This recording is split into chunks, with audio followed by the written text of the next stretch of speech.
Kids. కలసి ఉంటే కలదు సుఖం. రామయ్యకు నలుగురు కొడుకులు. ఆస్తిపాస్తులున్న రామయ్య కొడుకులు ఒకరినొకరు అస్తమానం వాదులాడుకుంటూ ఉండేవారు. తను మరణిస్తే తన ఆస్తిపాస్తులను కాపాడేవారు ఉండరని రామయ్య విపరీతంగా బాధపడేవాడు. ఒకసారి రామయ్య మిత్రుడు వీరయ్య అతని వద్దకు వచ్చాడు. తన కొడుకుల గురించి వివరంగా చెప్పాడు. దానికి వీరయ్య రామయ్య చెవిలో ఓ ఉపాయాన్ని చెప్పి వెళ్ళిపోయాడు. ఆ తరువాత రోజే రామయ్య తీవ్రంగా జబ్బుపడ్డాడు. తండ్రి అవసాన దశకు చేరుకున్నాడని అతని కొడుకులంతా రామయ్య వద్దకు వచ్చారు. అప్పుడు రామయ్య, అబ్బాయిలు, నేను జీవితంలో ఎంతో కష్టపడి ఈ స్థితికి వచ్చాను. రేపో మాపో హరి అనే నాకు మీరు పనిచేయాలి అంటూ నలుగురికి 4 పుల్లలు ఇచ్చి విరవమని చెప్పాడు.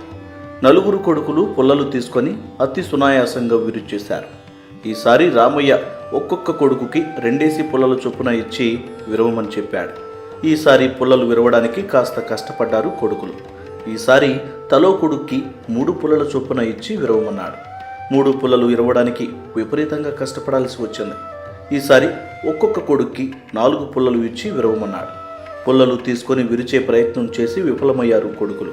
అప్పుడు రామయ్య చిరుమందహాసం చేస్తూ, చూశారా అబ్బాయిలు, మీరు ఒక పుల్లను అతి సునాయాసంగా విరిచేశారు.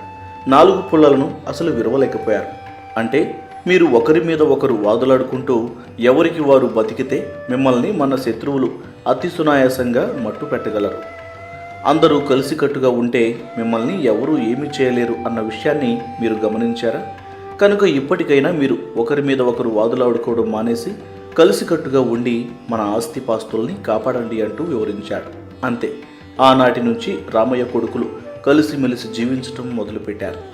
తన కొడుకుల్ని ఎలా కలపాలనే సమయంలో తన మిత్రుడు వీరయ్య ఇచ్చిన సలహాకు మనస్సులో కృతజ్ఞతలు చెప్పుకున్నాడు రామయ్య.